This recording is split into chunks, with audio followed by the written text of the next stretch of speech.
Hey there and welcome. This is a place where curiosity feels at home and science takes the long, scenic way towards sleep. Tonight, we're stepping into a question that sounds like it could belong in both a dream and a history book, something balanced between archaeology and imagination. What if the first civilization, not just the earliest one we know, but the very first, never really vanished? What if, in some quiet way, it's still here, guiding us, only we've forgotten how to listen? Before we go any further, this isn't about hidden conspiracies or secret histories. It's about exploring an idea gently, the way you might trace your finger through patterns in sand, not to find a conclusion, but to notice what takes shape beneath your touch. If that sounds like your kind of slow wonder, I'd love for you to like the video or subscribe. It helps this calm corner of curiosity reach others who might need a place to rest their thoughts. Where are you tuning in from tonight? Maybe the air around you still smells like rain, or maybe you're in a quiet room where the hum of the fridge marks the rhythm of evening. Wherever you are, take a slow breath, let your shoulders drop, and imagine with me for a while. Because if we're going to talk about the first civilization, we have to start with one simple truth. We don't really know where civilization began. Not exactly. We have ruins, stories, layers of soil and stone, carbon dates and names, Sumer, Egypt, the Indus Valley. But the border between the first and the forgotten is blurry. Every discovery rewrites the story just a little. Every excavation pushes the timeline farther back. It's as if Earth itself is reluctant to reveal everything at once, whispering pieces of the past, one fragment at a time. For most of our history, we've believed civilization began about 10,000 years ago, when humans settled down, planted crops, built homes, but evidence keeps tugging that date further into the past.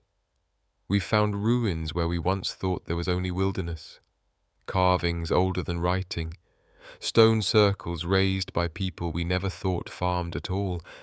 Each new find forces archaeologists to update the slow, unfolding story of us. And then there are the mysteries, structures so huge and precise they don't seem to fit the timeline we've built, stones carved and placed without metal tools, city designs that hint at geometry long before math had a name, art that feels less like invention and more like memory. So it raises a quiet question. Did we create all of this from scratch? Or did we inherit something, not a machine or a monument, but a seed of knowledge planted long before we could remember? Maybe humanity has restarted many times, rising and falling like tides, each wave leaving behind traces that the next only half recognizes. Maybe that first civilization wasn't a grand empire at all, but something small and still, defined not by power, but by perception. A civilization of observers, people who noticed how stars moved, how seasons shifted, how patterns repeated in shells and rivers, people who understood that everything alive carries echoes of what came before. In that sense, Earth itself feels like a living archive, rock layers pressed together like pages in a book, each filled with fossils, ashes, and stories of older worlds. Volcanoes erupt, oceans shift, ice grinds mountains to dust, and still, deep beneath it all, traces of every age remain. Maybe civilizations leave traces the same way, not just in ruins, but in influence. Perhaps ideas, like minerals, can be buried and later uncovered when the world is ready again. If that's true, it could explain why some discoveries feel like rediscoveries, why we find alloys, surgical tools, and astronomical instruments in layers that shouldn't yet exist. Maybe each one is a whisper from that first culture, resurfacing like a fossil in soft earth. Even our myths carry faint echoes of something older. Nearly every culture tells stories of teachers who came from somewhere else, from the sky or across the sea, and shared knowledge, farming, math, the stars. The details differ, but the pattern repeats. A lost people gives civilization to the next. Over time, the memory turns to legend, the legend to a god, the god to a bedtime story. But somehow, the feeling remains. If you've ever stood in a museum and looked into the eyes of an ancient statue, you may have felt it. That strange recognition, like the sculptor's intent is still alive inside the stone. Moments like that remind us that history isn't behind us. It runs alongside us, sometimes touching, sometimes hidden beneath dust and language. Imagine deep underground, maybe beneath oceans or shifting tectonic plates, lies the memory of the very first society that looked at the night sky and realized it understood it. They might not have had words for physics or philosophy, but they saw connections. The moon pulling tides, seasons repeating, life cycling through growth and decay. Perhaps their knowledge wasn't written down but built into the world itself. The layout of stones, the direction of dwellings, the patterns of fields, a language we've long forgotten how to read. Some researchers call this cultural amnesia, the idea that human history is longer and more cyclical than we remember. Floods, eruptions, and ice ages may have erased entire cultures, leaving behind only fragments, fragments that became myths, and myths that became our origin stories. It's not about aliens or magic. It's about the possibility that we are part of something far older than we think. If that first civilization understood long-term cycles of stars, of weather, of life, they may have left their legacy in ways that could survive memory itself, not through language, but through principle. Universal truths encoded in art, in architecture, maybe even in instinct. Modern science suggests that memory and knowledge can be shaped genetically, epigenetically. If that's true, maybe our endless curiosity, our need to explore, build, and understand, is part of that inheritance. Every generation seems drawn to the same questions: the stars, the sea, consciousness. We build telescopes and submarines and microscopes, but the wonder stays the same. Each discovery feels like déjà vu, as if we're remembering rather than learning. Maybe that's the voice of the first civilization, speaking not in words, but in curiosity itself. Our brains are extraordinary record keepers. The same structures that let us recall our own past might carry echoes of our shared one. Ancient humans weren't separate from us. They were earlier chapters of the same story. When we feel drawn to old ruins or sacred landscapes, maybe it's because something deep within us recognizes them. The earth remembers, and through it, maybe we do too. Picture yourself standing on a windswept plateau, surrounded by stones older than memory. You don't need to know their names to feel them. The silence heavier than sound, the horizon leaning forward as if waiting. In that stillness, you're both witness and continuation, another line in a book that began before we had words. Researchers studying ancient astronomical sites have found that many are aligned with the same constellations: Orion, Sirius, the Pleiades, mapped again and again across continents. The repetition feels too precise to be coincidence. It's as if each civilization was given the same quiet assignment: look up, remember, record. Even the ancient symbols, spirals, grids, circles, reappear across the world. Maybe they're universal human perceptions: the sun, the moon, the passing of time. Or maybe they're pieces of a forgotten symbolic language, a shared code carried forward in our collective memory. And through it all, one question lingers. Why are we so obsessed with permanence? Why do we keep trying to build things that outlast us? Pyramids, cathedrals, servers, satellites. Maybe it's instinct, a quiet inheritance from that first civilization, not a command, but a habit, a whisper that our purpose isn't just to live, it's to remember. When we map DNA, store seeds, or launch probes into interstellar space, we're doing what the ancients did with stone: sending messages through time, hoping someone, somewhere, will one day understand. The materials may have changed, but the impulse behind them feels timeless. A quiet message written again and again. Remember us, continue. Some people take comfort in believing that something greater than us, gods, fate, or some vast intelligence, is quietly steering the course. Others think of that guidance as a poetic way to describe evolution, memory, and continuity itself.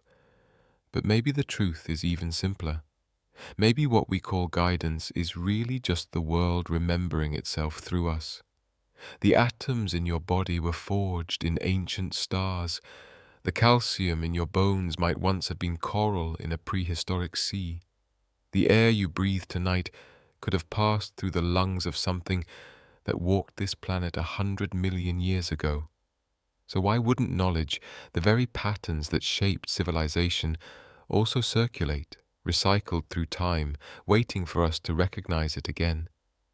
When you trace humanity's arc, from stone tools to satellites, from cave walls to quantum computers, it's staggering how fast it all happened. 10,000 years, a blink of geological time. Maybe it unfolded so quickly because we weren't writing the blueprint from scratch. Maybe we were remembering how to build, not learning for the first time. Anthropologists have a term for this: cumulative culture. Knowledge building on knowledge, generation after generation, accelerating with every new layer. But what if the very first layer of that accumulation didn't come from us at all? What if it was something we inherited? A framework passed down from a civilization so ancient, so thoroughly erased, that only its fingerprints remain in the way we think? We may never find solid proof. The past is fragile, most of it already turned to dust. But a lack of evidence doesn't mean a lack of truth. Every discovery begins as imagination, and every civilization begins as a story shared beside a fire. Maybe the story of the first civilization is one we're still telling without even realizing it, through our science, our art, our endless search to understand the unknown. So as you settle deeper into your chair or your pillow, think about the ground beneath you. Beneath that thin layer of soil lie the remains of countless generations: bones, pottery, seeds, tools, fragments of lives that once looked up at the same stars you see tonight. Maybe the guidance we've been searching for doesn't come from above or beyond, but from below, from the layers of history still whispering through the earth, reminding us that the future and the past are made of the same material. And if we listen closely to those whispers, we might start to recognize the patterns that suggest the first civilization never really vanished. It simply changed form. The sun rises somewhere, as it always has, carrying the memory of everything that has ever stirred beneath its warmth. That same light once touched valleys where no cities stood, where silence and sky were the only architecture. When we talk about the dawn of civilization, it's tempting to picture a single spark, a moment when humans suddenly decided to build temples, carve stone, and mark time. But beginnings rarely happen all at once. They unfold slowly, like morning light spreading across a horizon, until one day the glow reaches a new place, and we call it history. If you've ever watched the sky before sunrise, you know that half-lit moment when everything is visible but uncertain. That's what the early record of civilization looks like: outlines without detail, intention without name. The builders are gone, their voices silent, their stories replaced by our guesses. And yet, even those faint traces are enough to tell us that something extraordinary was already happening long before the world we know began.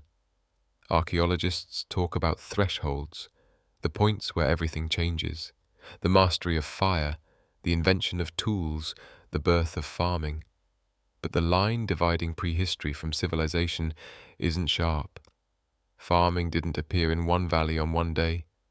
Writing didn't spring fully formed from a single hand. These things grew slowly from patterns noticed, shared, and refined over thousands of years. It's possible that those patterns were seen long before the first cities rose, by people who had no writing, no empires, just observation and time. When we look back, we're staring at a puzzle with most of its pieces missing. Take Göbekli Tepe in modern-day Turkey, built over 11,000 years ago, long before what we call civilization. Massive stone pillars carved with animals and symbols, arranged in careful circles. A temple built before farming, before cities, before we even thought humans built temples at all. It breaks our timeline, flipping the order of invention as if its builders weren't inventing, but reconstructing something they already remembered. And Göbekli Tepe isn't alone. There are ruins buried beneath the seas off India, Japan, and the Mediterranean, structures hidden under silt that suggest they were built before the last ice age ended. Some scientists urge caution. Geology can play tricks, erosion can mimic design, but still, carved blocks, deliberate alignments, patterns matching ancient shorelines. The ocean erases, but never completely. It leaves just enough behind to make you wonder. Picture the world 12,000 years ago. Ice retreating, seas rising, climates shifting. Human groups scattered along coasts and rivers, small but clever. They weren't primitive in the way we imagine. They had tools, trade, art. They painted with insight and precision, capturing the movement of animals with grace that still humbles us. They might not have had our machines, but they had perception. And enough perception, over time, becomes science. Maybe civilization didn't start once. Maybe it started many times, rising, collapsing, and rising again. Each time, most of the evidence washed away, melted under ice, buried in mud, drowned by rising seas. Volcanoes buried towns, floods erased fields. People moved on. If every modern city were destroyed today, the books burned, the metal rusted, the concrete buried, in a few thousand years, nature would reclaim it all. Future archaeologists might find a few odd remnants and wonder what kind of creatures we were. If that's true for us, why not for those who came before? Some researchers suggest that civilization isn't a straight line, it's a rhythm. It advances, collapses, forgets, and rediscovers. Each cycle leaves behind just enough for the next one to continue, though never with a full memory of how it began. That could explain why certain inventions seem to appear too early, and why similar breakthroughs arise independently in cultures oceans apart. Fire, agriculture, pyramids, astronomy. Repeating like familiar notes in an ancient song. The instruments change, the players change, but the melody lingers.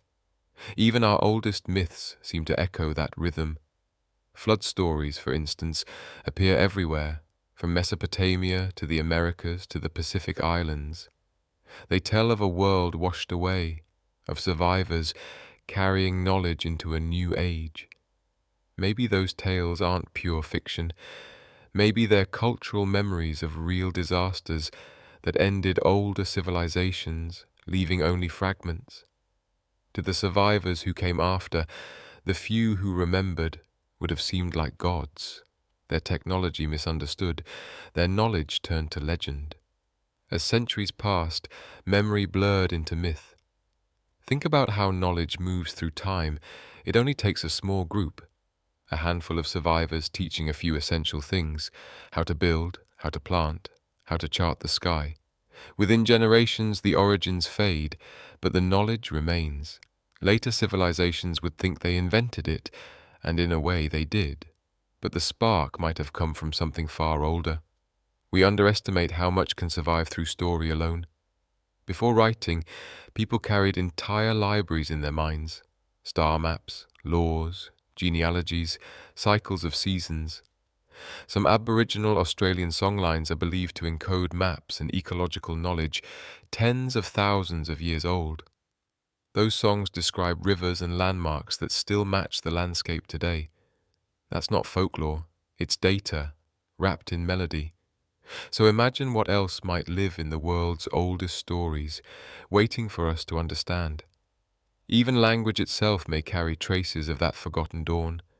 Linguists tracing word origins have found patterns suggesting all languages may descend from a single ancient tongue, a proto-language spoken tens of thousands of years ago. If that's true, then the way we speak, our rhythm, our metaphors, even our word for home, might be fossils of a civilization we no longer remember. And notice how many early cultures built with an awareness of time stretching across millennia. They aligned monuments to solstices, tracked planetary cycles, measured eclipses. That kind of precision takes generations, the passing down of careful observation, long before records existed. Someone had to start that chain. Maybe that lineage began earlier than we think, before the dawn of what we call civilization. And if so, maybe the legacy of that first culture isn't hidden in lost cities or buried machines, but in the continuity of human curiosity itself. Every time we build an observatory, look through a telescope, or send a probe toward the stars, we're extending a conversation that began in the forgotten dawn. Every time we chart the stars, we're continuing a conversation that may have begun with people who once stared at the same sky by firelight, long before written history existed. You can almost feel that continuity when you stand among ancient stones. They don't speak, yet they're not silent either. There's geometry in them, symmetry, intention. Every placement feels deliberate, pointing towards something greater than itself. We may argue endlessly about who built them or why, but there's one truth that's hard to ignore. The same impulse that drove those builders' lives inside us.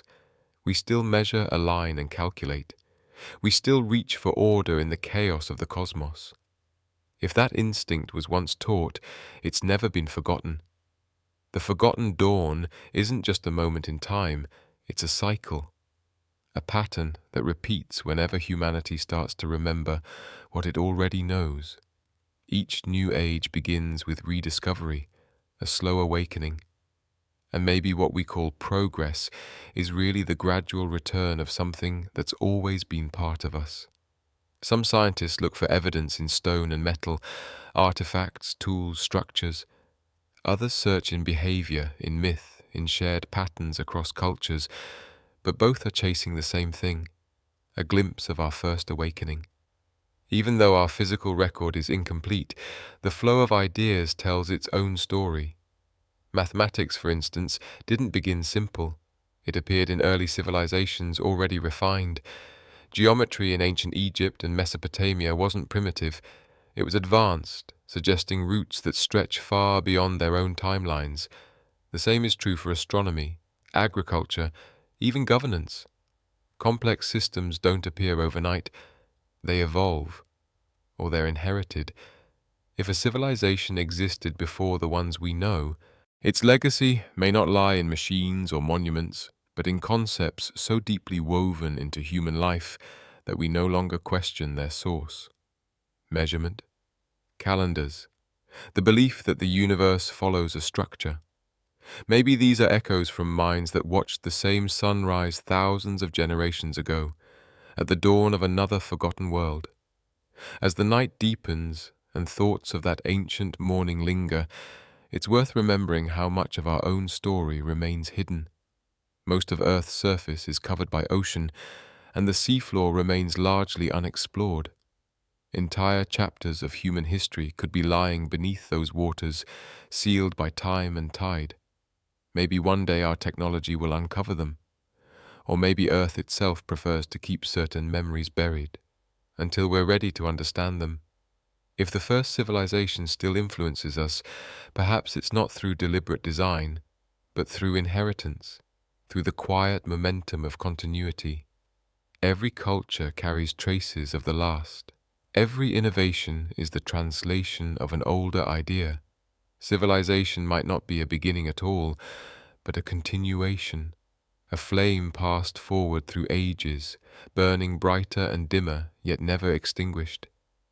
The forgotten dawn isn't gone, It's simply the part of morning we no longer remember seeing, and as the first light of understanding spreads across our own era, humanity keeps walking toward it, unaware that it's the same glow that once guided those who came before. Somewhere beyond the reach of history, the first teachers might still be speaking, not in language, but in the quiet persistence of human curiosity. The same force that brings us here tonight, still wondering who lit that flame in the first place. The stones that outlast us don't speak, but they remember. They remember the pressure of the hands that placed them, the footsteps that turn to dust, the wind shaped by walls that no longer stand. When we look at ancient ruins, we tend to see them as frozen in time, but they're still changing, still recording a slow conversation between matter and memory. Every crack, every layer of moss, every fallen block is part of that dialogue between nature and intention. In many ways, civilization's story is written in stone, because stone almost never forgets. Picture walking through an ancient site where the walls barely reach your knees, where the air smells like soil and distance. The stones seem simple, yet every placement was precise. Some align with the sunrise on the solstice, others trace constellations that have long since faded from memory. None of it was random. It was built with patience, observation, and a deep desire to make permanence out of impermanence. If the first civilization left us a message, it might still be here, carved not in words, but in alignment, in rhythm, in weight. Stone endures where parchment fades and wood turns to ash. It's the language of longevity, maybe the oldest form of writing we ever used. Long before alphabets or clay tablets, people were stacking, carving, and orienting stone in ways that communicated meaning. Not always linguistic, sometimes astronomical, sometimes symbolic, sometimes practical. But the act itself, shaping memory into matter, connects us across tens of thousands of years. Early archaeologists once assumed these builders were primitive, guided only by superstition. The precision of their work didn't fit that image, so people filled the gaps with myths, giants, gods, lost races. But as research advanced, respect replaced disbelief. Precision and intelligence existed long before writing or metal. Take Stonehenge in England. It's not the oldest or largest of its kind, but it's one of the most studied. Some stones weigh over 20 tons and were carried miles across hills and rivers, using nothing but human determination. Stand inside that circle at dawn on the summer solstice, and the sun rises perfectly between two stones. That's not chance. That's geometry applied to nature, an attempt to synchronize heaven and earth. We still don't know why it was built, maybe as a temple, maybe as a calendar, maybe both. But the intention is undeniable. They were measuring time not by clocks, but by light. And Stonehenge isn't alone. Across the world, from the temples of Malta to the stone circles of Senegal, the same principles appear. Alignment with celestial events, deliberate geometry, mathematical proportion. Separated by oceans and millennia, they were following the same invisible design. Was that simply human instinct or inheritance? Perhaps they didn't all invent. Perhaps they remembered. If the first civilization existed, its memory might not survive in cities, but in habits, in the way we shape stone, orient structures, and organize space. Traditions outlast reasoning. Rituals survive explanation. Consider the pyramids, perhaps the most iconic stones on Earth. Their form repeats across continents. Egypt, Sudan, Mesoamerica, China. The materials and scale vary, but the design endures. The pyramid is a stable, enduring shape, dispersing weight, mirroring sunlight, embodying permanence. Climb one and you're ascending through layers of human intention. The Great Pyramid of Egypt aligns almost perfectly with the cardinal directions, accurate to a fraction of a degree. That level of precision, achieved with copper tools and sheer manpower over 4,000 years ago, wasn't luck. It was knowledge, refined, preserved, inherited. We often credit such mastery to isolated genius, but maybe it's part of a longer story. Perhaps the pyramid wasn't invented in Egypt, but remembered, a tradition passed down from an earlier age when geometry and symbolism were already intertwined. Even more mysterious are the impossibly precise cuts of stone in places like Pumapunku in Bolivia, where massive blocks fit together so tightly that not even a razor blade can pass between them. Modern engineers still debate how it was done. Lost technology, forgotten methods, or just extraordinary patience guided by principles we no longer understand. When we map these sites across the globe, patterns emerge, shared ratios, alignments, distances that match planetary measurements or mathematical constants. Coincidence? Maybe, but maybe not. It's possible the first civilization wasn't a single kingdom, but a way of thinking, a pattern that spread across humanity like an invisible network. Stone structures weren't just shelters, they were instruments, devices that recorded light, sound, and time. Some ancient chambers resonate at specific frequencies, often close to the tone of the human voice. Chanting inside them creates vibrations that seem to fill the air with energy. Accident or intention? If intentional, it suggests that ancient builders understood resonance, not as mysticism, but as physics. They may have treated sound as a bridge between matter and consciousness. There's even a natural effect called piezoelectricity, when certain crystals, like quartz, generate voltage under pressure. Many ancient sites are built from quartz-rich stone. Was that coincidence or observation? Perhaps they noticed how some stones vibrated or produced subtle effects and chose their materials accordingly. If they understood that stone could respond to sound and pressure, they might have been experimenting. Scientists before science had a name. Their monuments weren't just art or worship, they were instruments of understanding, built to connect the physical and the cosmic. Aligning to the sun wasn't an act of devotion, it was calibration. Symmetry wasn't superstition, it was data, carved in stone. Each generation might have forgotten a little of the reasoning, but kept the ritual alive. And somewhere at the root of that chain may lie the blueprint of the first civilization, a people who believed that to understand the universe, you had to build it into your surroundings. When we walk among those ruins today, we're part of that same continuity. The awe you feel standing before an ancient monument, that's recognition. Your mind knows the order, even if you can't explain it. The stones remember, and when we sense that memory, we're remembering with them. Even in the oldest, simplest alignments, boulders arranged by hands that lived before farming, the impulse is the same, to turn stone into meaning, to shape permanence out of time. Maybe it all started as a kind of translation, a way to bring the language of the stars down to earth. If that's true, then the stones we see scattered across deserts and hillsides aren't just ruins, they're part of an ancient conversation between the ground and the sky, one that's been going on for tens of thousands of years. Today, technology is revealing what eyes alone never could. With satellites and ground-penetrating radar, archaeologists have uncovered vast complexes hidden beneath soil and jungle. Some of them mirror the geometry of the structures still standing above.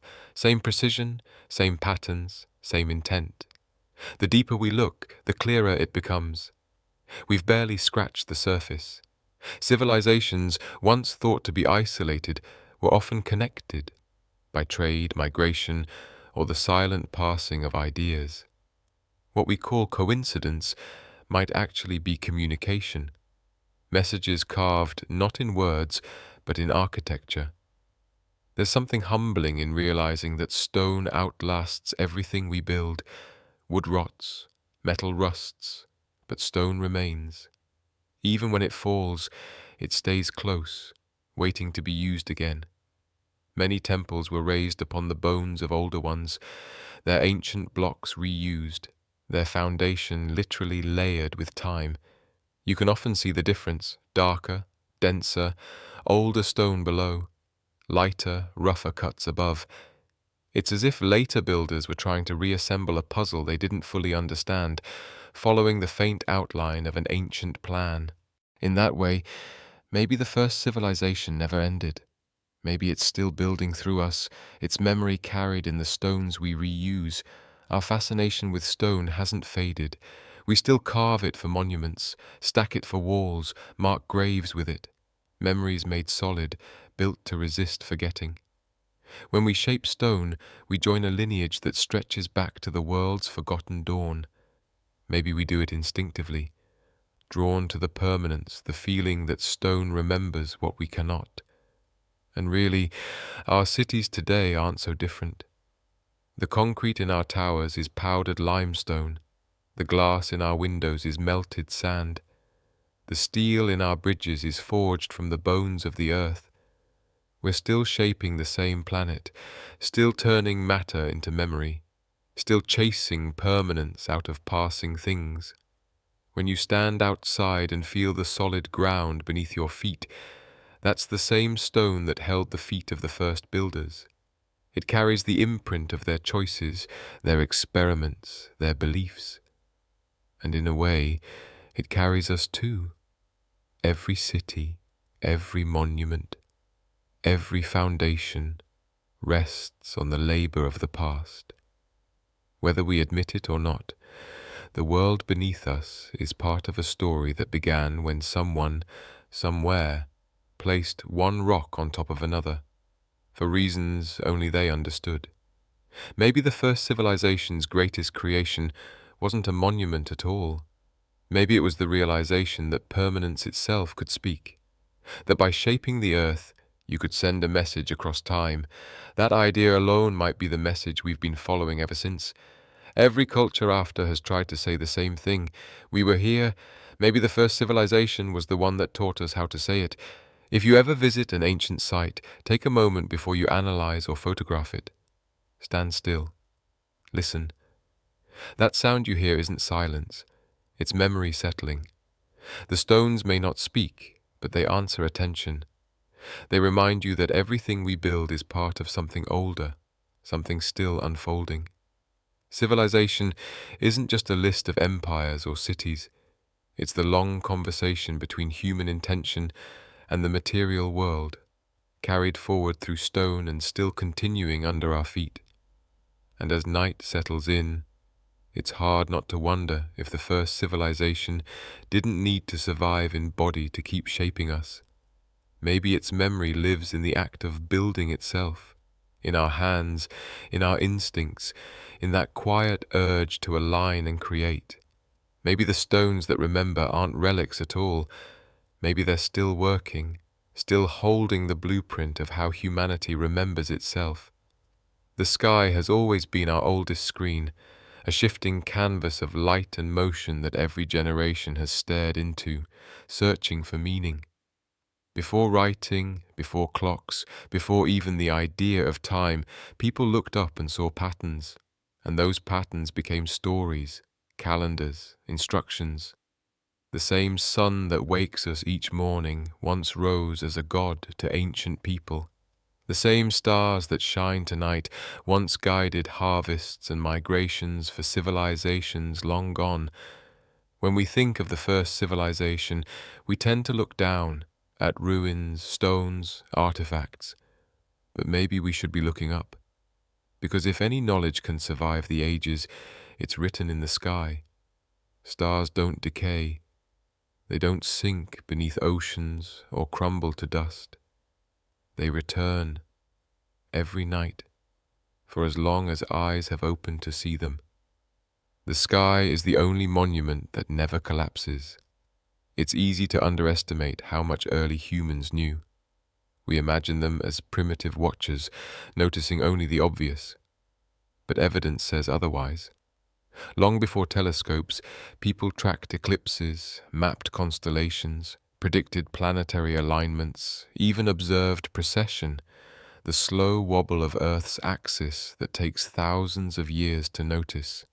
That kind of insight requires centuries of recorded observation, knowledge passed from one generation to the next like a torch through deep time.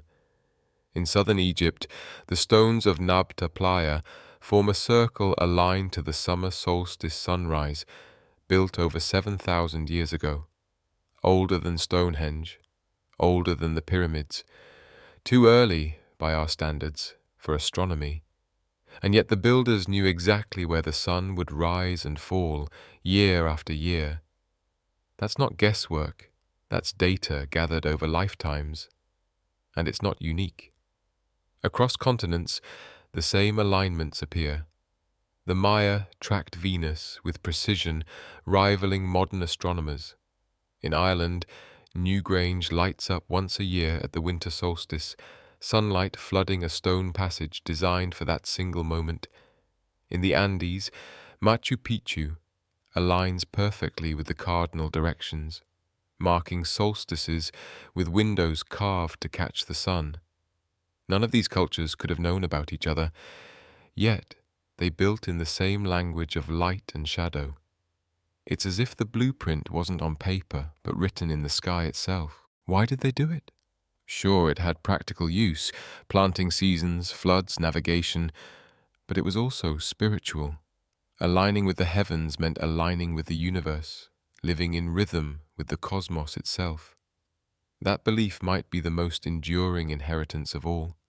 Some researchers suggest that myths once carried scientific knowledge, that tales of gods, floods, and celestial battles encoded astronomical events. In this view, myth wasn't fantasy, it was memory, science disguised as story. Stories can survive where data cannot. A ritual repeated for millennia can outlast the reason it began. The story keeps the knowledge alive. Across the world, cultures have seen the sky as a map of meaning. The Greeks drew gods among the stars. The Chinese saw dragons. The Polynesians used constellations to navigate oceans. The Aboriginal Australians read the dark spaces between stars to mirror the landscape below. Different visions, same conviction. The heavens offer guidance. To them, the sky wasn't distant. It was alive, intertwined with earth and human fate. A sunrise wasn't just light, it was renewal. A full moon wasn't decoration, it was signal. The cosmos wasn't separate from life, it was part of it. Maybe that's the first civilization's true legacy, the idea that knowledge isn't owned, it's observed. That truth reveals itself to those who pay attention. Modern science, in its own way, has circled back to that ancient insight, that everything, matter, time, gravity, is connected. Maybe that's not a discovery, but a remembrance. The pyramids at Giza still echo this union of earth and sky. Their alignment with true north is almost perfect, a feat requiring astronomical mastery. Some say their layout mirrors the 3 stars of Orion's belt, sacred to the god Osiris, lord of rebirth. For the Egyptians, architecture wasn't metaphor, it was theology in stone. The soul of the pharaoh, they believed, rose along the same path those stars traced through the night. And far across the ocean, at Chichen Itza, a pyramid plays with sunlight as if it were alive. On the equinox, a serpent of shadow slides down the steps. A moment so precise it happens only twice a year. That's not superstition, that's solar geometry perfected. For a long time, scholars dismissed such knowledge as myth. But now, with computers simulating star positions backward through time, we've realized the builders weren't guessing. They were measuring. Their tools were the sky. Their laboratory was time. And maybe that's the most humbling realization of all. That discovery is often rediscovery. When we launch telescopes into space, we're continuing the same experiment that began when someone long ago looked up from a fire and traced a star's path in the dirt. The instruments have changed, but the impulse hasn't. That desire to understand where we stand in the universe, that's the thread that connects us directly to the first civilization. Maybe those early teachers weren't builders at all. Maybe they were observers, people who noticed patterns so immense, so reliable, that they began to glimpse the structure behind existence itself. They might not have had words for physics or astronomy, yet they could still sense the same truths we now describe with equations: the symmetry of orbits, the rhythm of light and shadow, the repetition of form across nature. Once you see that hidden order, you can't unsee it.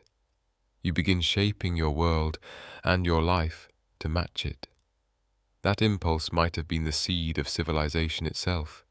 There's a quiet thread connecting the way ancient people watched the skies to the way they built on Earth. Architecture became a mirror of the cosmos. The layout of cities, the placement of temples, even the direction of a single doorway often echoed celestial patterns. Some aligned to the four cardinal points, others to constellations or solar events. It's as though every culture tried to anchor the infinite, to make the movement of the heavens something you could stand inside.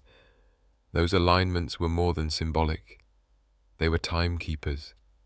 Because of Earth's slow wobble, precession, the stars drift over millennia. A temple once aligned to a particular star eventually falls out of sync. By measuring that shift, we can estimate when the structure was first built. Without realizing it, ancient architects created a dating system written in starlight. They turned time itself into architecture. That's not coincidence. That's genius wrapped in ritual. In many ways, science was born not in laboratories, but under open skies. Counting stars became counting seasons, which became counting harvests, which became counting years. The first calendars weren't inventions. They were translations of the universe's rhythm. Once people could predict the heavens, they could predict their own future, not through magic, but through observation. Knowing when the floods would come or when the sun would peak meant the difference between survival and starvation. The sky was the first teacher, and maybe the civilization we've lost to time was its first devoted student. Some scholars think that first civilization lived by the sea, a culture guided by tides and stars. The ocean erases footprints easily, but navigation demands perfect memory. To travel by starlight, you must know the sky intimately. Every constellation, every seasonal shift, every rise and fall along the horizon. That kind of knowledge spreads quickly, passed through trade and exploration, forming perhaps the first global language, the stars as words, the sky as text. Even now, our modern maps of the heavens still rest on their foundation. The zodiac, for instance, began as a calendar that traced the sun's path through constellations. Each sign represented a season of work and growth. Long before it became fortune-telling, it was science, a tool for timing harvests and rituals. Over time, meaning faded into myth, but the structure remained. That's how knowledge survives when its purpose is forgotten. It becomes culture. There's something deeply human in our need to give the stars personality. We turned patterns into stories because stories are how memory travels. The hunter, the scorpion, the twins, the lion, not random shapes but memory aids. A map of stars is data, a myth is data you can remember. Maybe the first civilization understood this, embedding their knowledge inside stories to ensure it would endure. That wasn't superstition, it was teaching disguised as wonder. Step outside on a clear night, far from city lights. The sky you see is the same one those early astronomers studied. The light reaching your eyes began its journey thousands of years ago, some even before the first cities rose or the first words were carved into clay. You're literally seeing the past. Astronomy isn't just science, it's time travel. The stars are history glowing in the present tense. Maybe that's why we've always felt the heavens hold answers. They do, not mystical ones, but real ones. The universe is a record of itself, written in light, gravity, and motion. To study it is to remember where we came from. If the first civilization existed, maybe they were the first to realize the sky wasn't something above us. It was a reflection of us. Every cycle we live, sleeping, waking, birth, decay, echoes the same celestial rhythm. And even now, when we send telescopes and satellites into orbit, we're continuing that same gesture. We're still building monuments to observation, only now they float above the clouds. Each spacecraft is a modern temple, raised to the same purpose as those ancient stones. The tools have changed, circuits and algorithms instead of stone and sunlight, but the impulse is identical, to align ourselves with the cosmos. If they're still guiding us, they don't need to interfere. The patterns they discovered are still there, repeating endlessly. All we have to do is notice. The stars don't hide knowledge, they display it openly. It's up to each generation to decide whether to see randomness or design, myth or mathematics. The sky teaches both, depending on how you look. And when you lie beneath it, maybe just before sleep, think about this. Every culture that has ever lived has looked at these same constellations and found meaning. The bond we feel with the night sky is older than language, older than memory itself. It may be our oldest inheritance, a conversation stretching across time, a map not of places but of understanding. Maybe we're not discovering new truths at all. Maybe we're just remembering what was shown to us at the very beginning, when the first civilization stood beneath this same canopy of stars and realized the pattern was alive, speaking quietly to anyone patient enough to listen. If you listen closely to language itself, you can almost hear time layered inside it. Words carry history like sediment, shapes and sounds pressed together by generations.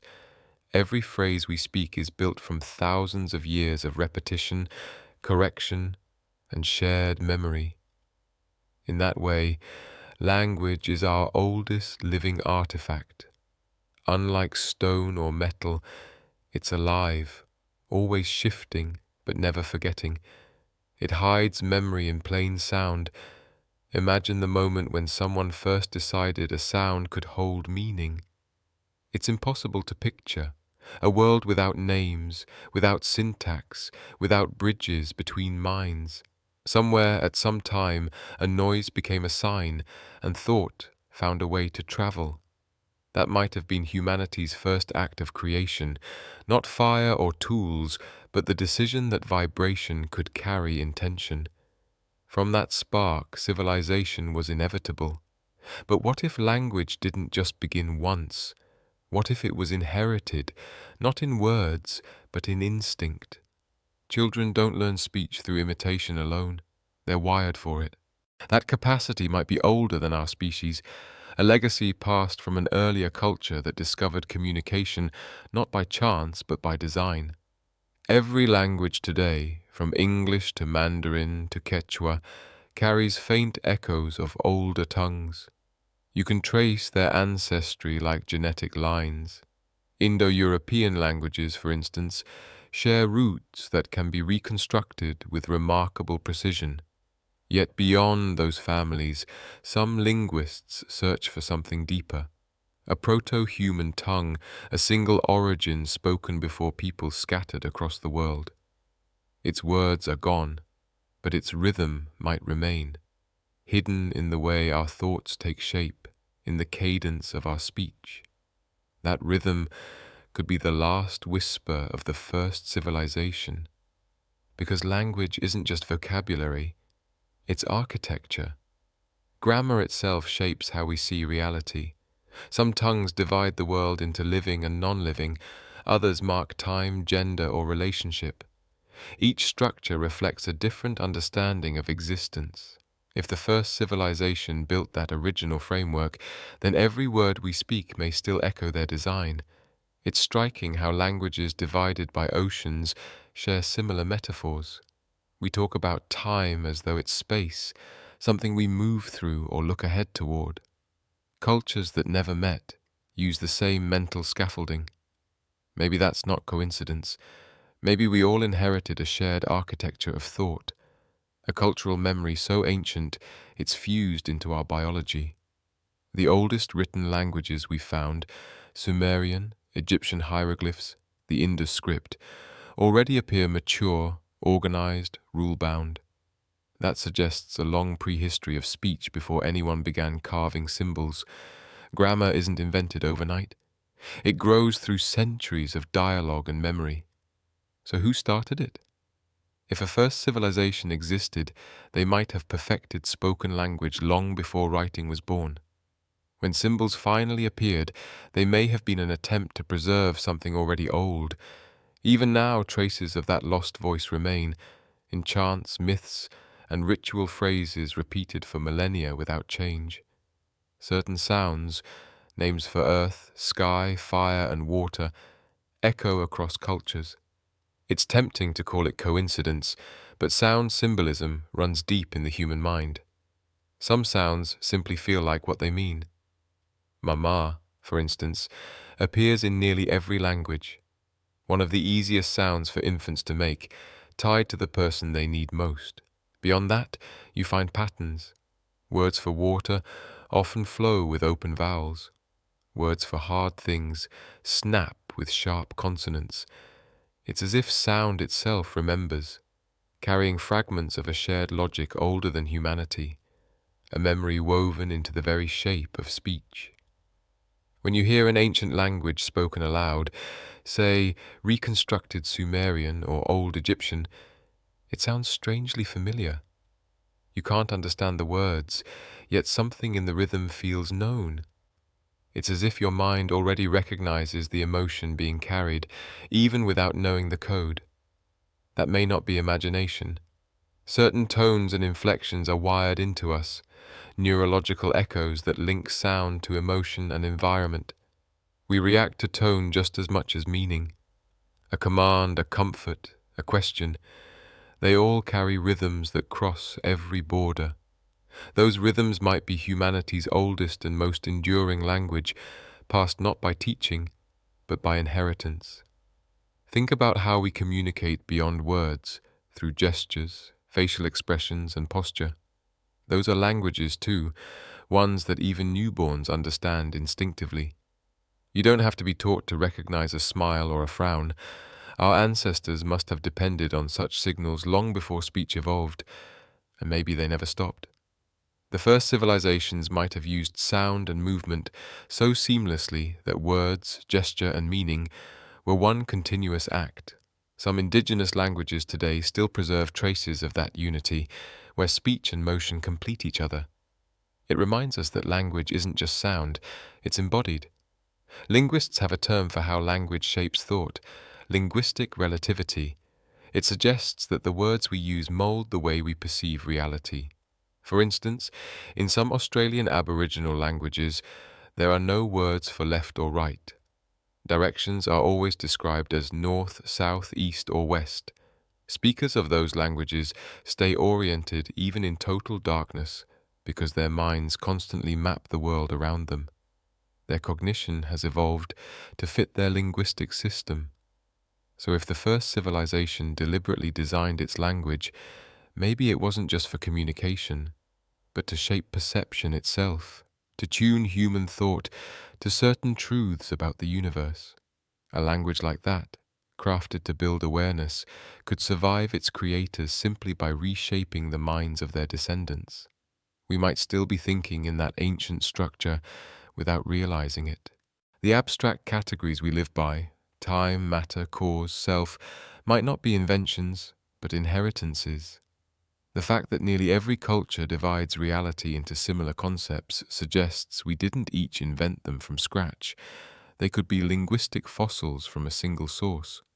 And if language truly shapes reality, then perhaps the greatest creation of that first civilization wasn't a city or a monument. It was a worldview encoded in grammar and rhythm. When archaeologists uncover tablets covered in unknown symbols, they often say, "We don't know what this means." But maybe the meaning isn't in the symbols themselves. It's in the structure, the pattern, the symmetry. Every language carries its own balance and rhythm, mirroring nature's cycles. Ancient scripts often used repetition and reflection, not just for beauty, but for emphasis, echoes that appear again in architecture, art, and even math. Maybe all these disciplines, language, music, geometry, share a single ancestor, a mental blueprint that first revealed itself through sound, then rippled outward into everything else. Think about music. It's structured sound shaped by rhythm, pitch, and repetition. Spoken language works the same way. In early societies, the two were inseparable. Stories were sung, laws were recited in verse, memory was tied to melody. This wasn't just art, it was data storage. Rhyme and rhythm made knowledge easier to preserve. Oral cultures passed down thousands of lines flawlessly because the sound itself carried the memory. That method might be as old as humanity. Music and speech could have evolved together as tools for preserving memory when nothing could be written down. And even now, we still use those ancient methods. Nursery rhymes, chants, hymns, even jingles. Each relies on repetition and rhythm to make ideas stick. Our brains are hardwired for that. That wiring isn't new. It's inherited. Every time we sing, teach, or tell stories, we're continuing a process that began when language itself was young. Maybe that's our true connection to the first civilization. We still use vibration to pass memory from one mind to another. It's humbling to think the entire human story might be one long, unbroken conversation, translated and reinterpreted endlessly, yet never silenced. Each generation adds something, forgets something, changes something. Still, the dialogue goes on. Words evolve, meanings shift, but the impulse remains. We're still trying to say what the first people once said: "We are here. This is what we see. This is what we've learned. This is what we want you to remember." In some ancient cultures, names were thought to hold power. To speak someone's name was to keep them alive. Maybe that idea was more literal than we think. If language truly preserves thought, then each time we speak an ancient word, we carry forward a spark of consciousness. The sound may be the same, the meaning changed, but the vibration connects us directly to those who spoke it first. In that sense, the first civilization never stopped speaking. It still echoes in every sentence we form.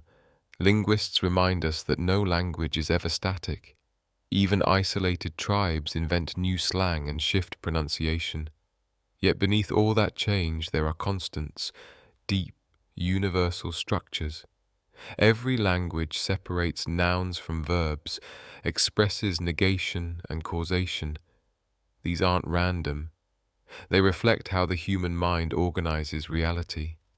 If those cognitive frameworks were shaped by an ancient linguistic design, then the blueprint of that first civilization lives inside our brains.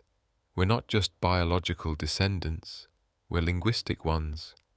Some researchers in cognitive archaeology even suggest that language itself sparked the leap from small, scattered groups to organized societies. Once we could share ideas, teach, and remember together, progress accelerated. Knowledge no longer died with experience. It could be stored in speech. That means the first civilization might not have needed advanced machines or tools. Its true technology was language, a system that could mold thought, unify purpose, and preserve time itself. Their legacy isn't something buried underground. It's something we speak every day without realizing it. Every idiom, every metaphor, every way we link cause and effect might be a relic of their design. The words have changed, but the grammar of thought remains. It's a living fossil, an unbroken thread stretching from the dawn of awareness to now. Language walks the line between myth and memory. It turns history into story, and story into wisdom. Even when words drift from their original meanings, their emotional truth endures. That's why ancient myths still move us. They describe love, loss, fear, wonder, in patterns so old they feel instinctive.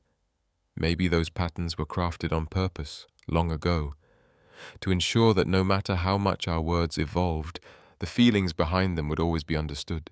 When you hear someone speaking a language you don't understand, you can still tell if they're angry, gentle, joking, or sad.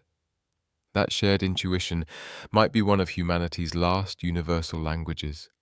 It doesn't need translation. It's the part of communication rooted not in culture but in biology, in what it means to be human. Maybe the first civilization understood that. Maybe they nurtured that emotional connection on purpose, knowing that feeling could carry meaning across boundaries far better than symbols ever could. Today, we tend to separate logic from emotion, reason from feeling, as if they belong to different worlds. But ancient languages didn't always draw that line. In many of them, a single word could mean both to think and to feel. That overlap reveals a worldview where intellect and empathy were partners, not opposites.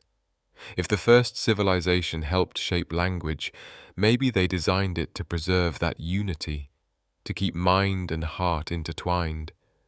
Over time, as societies grew more complex, we split meaning apart for precision. In doing so, we may have lost something, the original wholeness that once defined how people understood the world. Still, traces of that unity remain. You can hear it in simple proverbs that carry layers of wisdom. You can feel it in lullabies and poetry, or in that unspoken understanding between people who share no common tongue, yet still manage to connect. Those are the places where the old language still lives, beneath words, beneath syntax, beneath noise. When linguists try to reconstruct ancient proto-languages, they usually start with simple vocabulary, words for family, nature, or survival. But the true essence of a language isn't in its nouns, it's in its relationships, in how ideas link together, how cause leads to effect, how possibility is expressed. Those patterns are fingerprints of the first civilization's mind. They reveal not just what our ancestors knew, but how they thought. As night stretches on and thought drifts through the hum of history, it's comforting to imagine that the voices of the first teachers never really disappeared. They just changed form. Their words may no longer be carved into stone or sung beside the fire, but their rhythm still beats through our speech, in the pulse of every conversation. Every time we share knowledge, tell a story, or ask a question, we're continuing a dialogue that began long before the first alphabet, maybe even before the first cities. The language that never died isn't a secret waiting to be decoded. It's the one we're speaking right now, without realizing that every sound, every sentence, every idea is another verse in a conversation that began with the first breath of thought and has never stopped. Everywhere you look, the evidence of human hands is etched across time, on walls, in stone, in soil, pressed into clay, scratched into glass, and coded into metal. Hands are the original keepers of memory. They build, break, mend, and repeat the same motions century after century, as if practicing something they've always known. When we talk about civilization, we usually talk about inventions and ideas. But the real continuity of progress lives in the hands that carried those ideas forward. Every tool, every seed, every structure began as an act of touch. The story of civilization is written not just in thought, but in calluses. Watch someone work with their hands, carving wood, planting crops, mixing paint, and you'll see a rhythm that feels both ancient and familiar. The motions are confident, precise, remembered. They don't look invented, they look inherited. There's a quiet argument to be made that the first civilization, if it truly existed, passed down its knowledge not through words or symbols, but through practice. Actions became habits. Habits became culture. The way a potter centers clay, the way a farmer measures distance with steps, the way a builder tests balance with their palm. These are gestures of ancestral instruction. They don't need to be written down because the body remembers them. Anthropologists call this embodied knowledge, learning that lives in motion rather than language. It can't be fully explained. It has to be done. A violinist can't describe the exact pressure of a bow in words. A carpenter can't perfectly express the feel of a smooth plane. Skill is its own language, passed from hand to hand like an unspoken legacy. Maybe the first civilization understood that better than anyone, that information stored in the body lasts longer than anything carved into stone. Long before machines, the human hand was the most advanced instrument on Earth. It built homes, shaped tools, and painted images on cave walls that have survived for tens of thousands of years. Those early artists worked with pigments made from soil, ash, and crushed minerals, materials drawn directly from the earth. And alongside their paintings, they often left handprints,